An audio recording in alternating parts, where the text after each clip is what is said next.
Hi guys! Welcome again sa panibagong vlog ng ating mga family cats. Panoorin natin si Uno. Uno, mukhang napuyat ka. Puyat ka ba?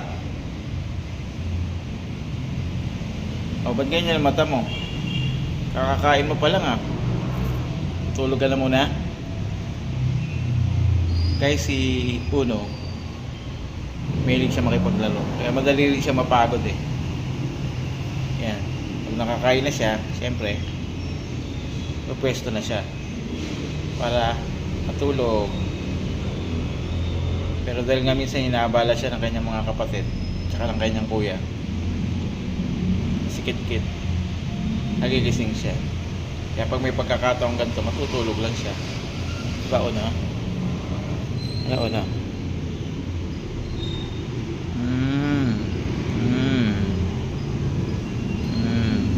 Tulog si Uno, tutulog si Uno. Inaabala ni Dati. Ikaw naman Dati, inaabala mo ako eh. Dali lang naman. Bibidyo lang tayo. Okay, so. Ano Uno? Tumulog ka lang. Tignan mo, wala nang ulan oh. Wala nang ulan. Oo nga Dati, wala nang ulan oh. O, sige lang. Wala nang ulan.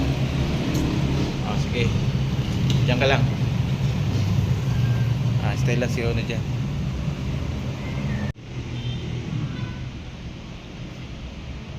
Next dito naman lang, dito si Kuya Kit-Kit.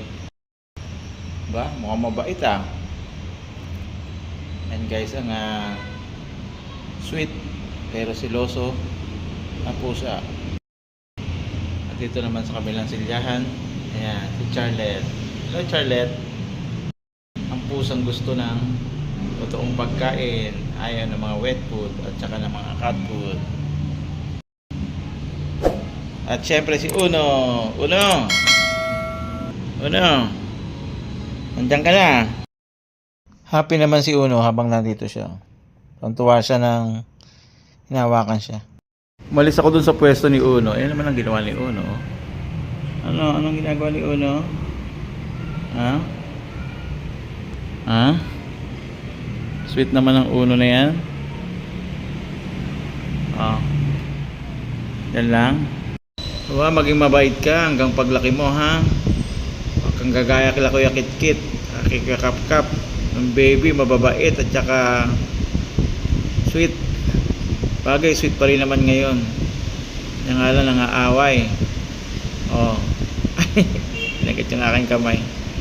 Guys, okay lang naman na turuin natin sila. Yung kagat naman nila ay hindi talaga yung kagat na galit sila. Pero ingatan din natin kasi mahirap din na sugatan tayo pag matalaga natin sila. Kaya nga marami rin mga nasa paturuka. Shoutout sa mga taga-RITM, mga workers natin doon at sa iba mga vaccination area. At ayan si Uno.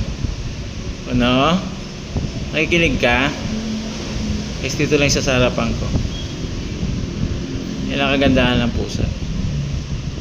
Kung may alaga tayo mga pet tulad din ng mga aso. Shoutout sa lahat na may mga alaga at mga cat lovers.